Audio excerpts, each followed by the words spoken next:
Welcome to Giants Latest. Get your chicken cutlets ready because Tommy DeVito is back. That's right. The Giants have re-signed him to, I think, just a one-year deal. The deal hasn't actually been released yet, but in my opinion, this is a surprise to no one. He was an exclusive free rights agent for the Giants, so no surprise that he is back. He is the only quarterback that's on the roster right now. And listen, I hope for all of our sake, respectfully, that we do not have to see him at some point next year because that means that everything went wrong at the quarterback position for what, the fourth year in the row? So let's hope that's not the case. But I'm glad that he's back. He knows the system. Dable obviously is a big fan of his. And, the whole New Jersey story I think is great. And it's just fun. Like if the Giants season goes up in flames again, then bring back Tommy Cutlets. Let's have some chicken cutlets for dinner. And, celebrate with our paisan Italian family. But not the most exciting thing, but it is what it is. But as we talk about the quarterback position, of course, there was a lot to discuss with this whole Aaron Rodgers rumors that's going around. So here's where I'm at with the Rodgers, and I want to talk Rodgers versus Russ Wilson because in my opinion, outside of Justin Fields, who is my top preference for the Giants, I'm just not so sure that he's going to end up becoming a free agent.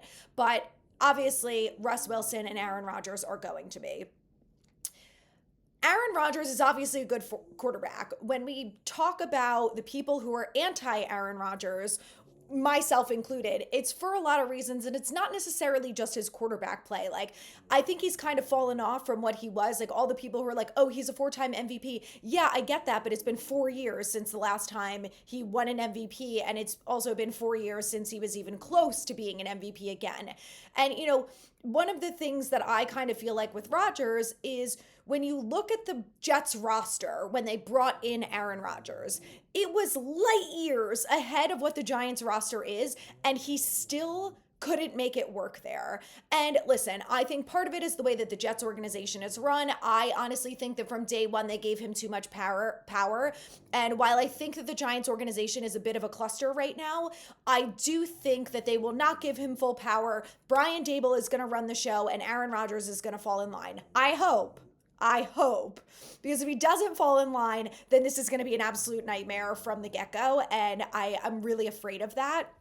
But I think that's one of the things that you don't have to worry about with Russ Wilson, right?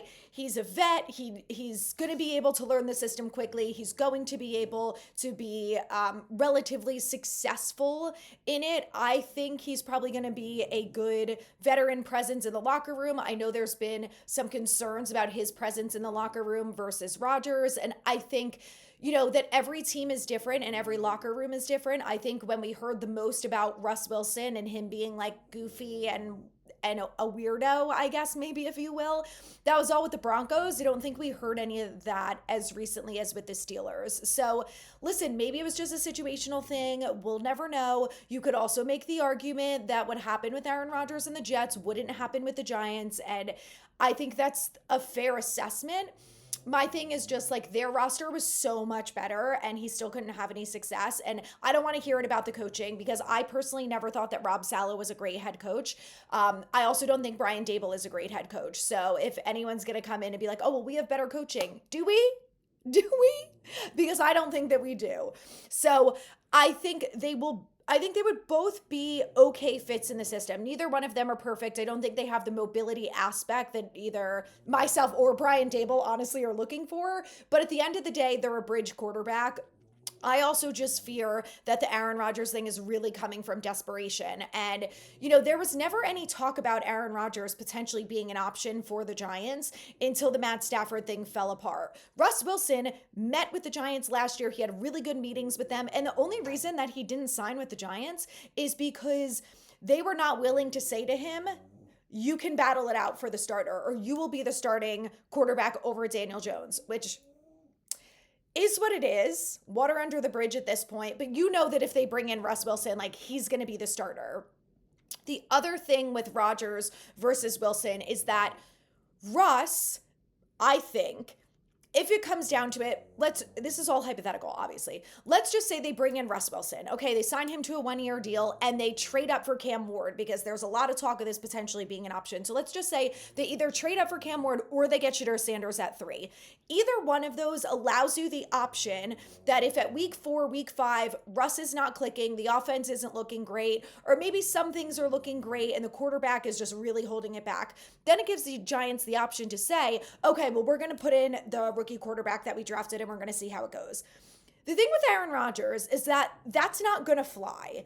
And the people who are like, he's been humbled and this is a different situation, like, I don't really know where you're getting that from, because the things that I have seen and heard from Aaron Rodgers don't scream humility to me, especially the fact that he did a 3-part documentary about himself, calling himself an enigma. So I wouldn't put Aaron Rodgers and humble in the same sentence. So I think if you're going to pay Aaron Rodgers this amount of money, the theory is that he's going to be the starter for the whole year, because if he starts for 4 weeks and then they put in Shedeur Sanders, it's going to be a drama fest. And I want no part of that. The Giants are a cluster enough of as it is. We don't need that on top of it. So I'm still on board with Russ Wilson or Justin Fields as the ideal bridge quarterback for the Giants, because at the end of the day, that's all that they are. And I'm just not sold on Aaron Rodgers, who I think is going to demand a lot of money and who I think is going to be a bit of a nuisance off the field. So that's my preference. You guys let me know yours. The one thing I will say about Aaron Rodgers is that if they bring him in, it will be the first time in a long time that I think most of the fan base is united in the fact that they are anti the quarterback, which is sad, but honestly, I just think that might be what it comes down to, at least for a little bit. But time will tell. Let's talk about something positive, because the good news for the Giants, who are so desperately in need of a veteran cornerback, is that there are going to be a lot of good options out there for them. Now, I personally like DJ Reed, Charvarius Ward, and Byron Murphy. Those are my top 3 choices. Ideally, the Giants bring in one of those guys. They need a veteran who week 1 is the starting cornerback 1, and then you can pair him with Tay Banks and Drew Phillips, and there's your starting lineup at cornerback, and you can see how it goes and rotate from there. I think that is the best case scenario. So ideally, that's what they do. There is some talk I'm hearing about them potentially trading for JC Horn from the Panthers. And I'm like, why are we forcing the trade when there are good options available in free agency? Like, why don't we just test the waters with the free agents first before we decide that giving up draft picks is a good idea? In what world is giving up future draft picks a good idea when this roster is a mess? Joe Shane, I am asking you. Focus on one of the veteran free agent options that are available, that all you have to do is write a little check for. Okay?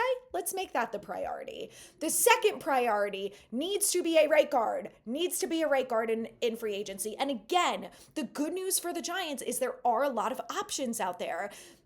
They are going to have the availability to bring in a good starting right guard.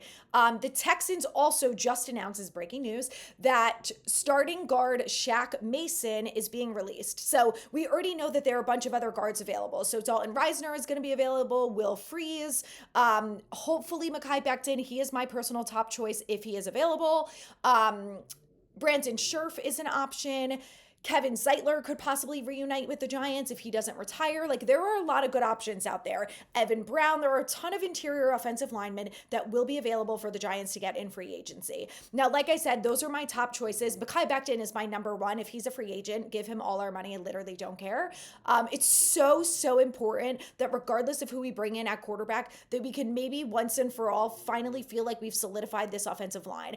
And the other thing that I think is also really important is they have to bring in a swing tackle. Now, if they had $100 million in cap space, that would be my number 4 move on the list. And then number 5 would be defensive lineman, ideally Milton Williams. But because they only have $48 million, they have to really focus on priorities here. And in my opinion, the top 3 priorities have to be, like I talked about in this episode alone, is quarterback, corner, and right guard. Those are the musts for the Giants in free agency. We are only a few days away from it officially kicking off, and then the free agency frenzy is going to begin. But if it's up to me, those are the 3 things that I want to see from this New York Giants team. And I think that those 3 things immediately elevate our offense and our defense. You're immediately making an impact, and then you still have the draft to fill in the holes, to bring in really good talent. It puts the Giants in a really good position. Get it done, Giants. Do it the right way. Stay tuned for Giants latest. We got a lot more coming your way.